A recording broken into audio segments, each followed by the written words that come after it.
आइए समझते हैं मुक्ति और मोक्ष क्या है।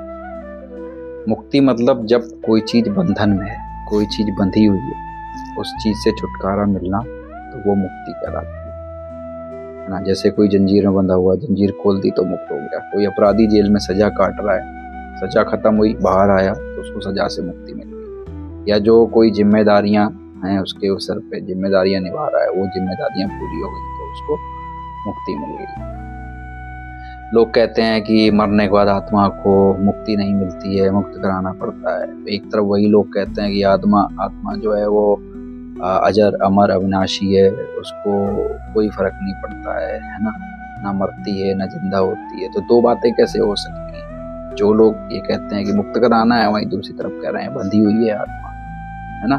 तो ये संसार में सिर्फ एक भ्रम फैला हुआ है इस चीज का, मुक्ति और मोक्ष का। वो भ्रम दूर होना बहुत जरूरी है।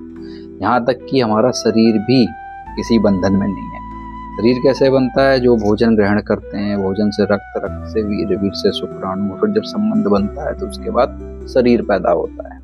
ठीक है, और ये प्रक्रिया चलती रहती है। ना हम अपने बचपन को रोक सकते हैं, ना हम अपनी जवानी रोक सकते हैं, ना हम अपने बुढ़ापे को रोक सकते हैं। एक तरफ क्या है, चीज अपनी अवस्था को बदल बदल के जा रही है, दूसरी तरफ वो पैदा हो रही है। जब हम शरीर को भी बंधन में नहीं रख सकते हैं तो फिर हम उसको मुक्त क्या कर सकते हैं? मुक्त क्या कराना? जब कोई चीज बंधन में है ही नहीं, ठीक है, उसकी मुक्ति भी संभव नहीं है। ठीक है, अब मुक्ति मोक्ष किसे चाहिए? जिसके जीवन में सुकून नहीं है, जिसके जीवन में शांति नहीं है ना, जो परेशान है अपने जीवन से। ठीक है, जिसके जीवन में आनंद है, सुख शांति है, वो तो कभी मुक्ति और मोक्ष की बात नहीं करता। ठीक है, तो तुम हमेशा से मुक्त हो, बंधन में नहीं हो। ठीक है, आत्मा ऐसा तो है नहीं कि कहीं से आती है और शरीर में घुस जाती है आकर के और फिर कहीं चली जाती है, कि उसके बाद जब तक टाइम नहीं मिलेगा, है ना, तब तक वो इधर उधर घूमती रहेगी, फिर जैसे ही शरीर मिला तो अंदर आ गई, है ना। ऐसा कुछ तो है नहीं। आत्मा हमेशा से यहाँ है। आत्मा मतलब वो परमात्मा, परम सत्ता, जो कि हर कण कण में मौजूद है। जितने भी अणु है, जितनी भी ऊर्जा है, सारी चीज क्या है? ऊर्जा से चल रही है। तो वो ऊर्जा ही परमात्मा है। ठीक है, ऐसा कुछ नहीं है कि शरीर से कुछ निकलता है या कुछ बाहर निकलता है। अब बंधन में क्या है?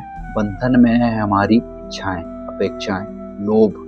ठीक है, जितनी जरूरत है उससे ज्यादा हमें चाहिए, संचय करके रखना ना।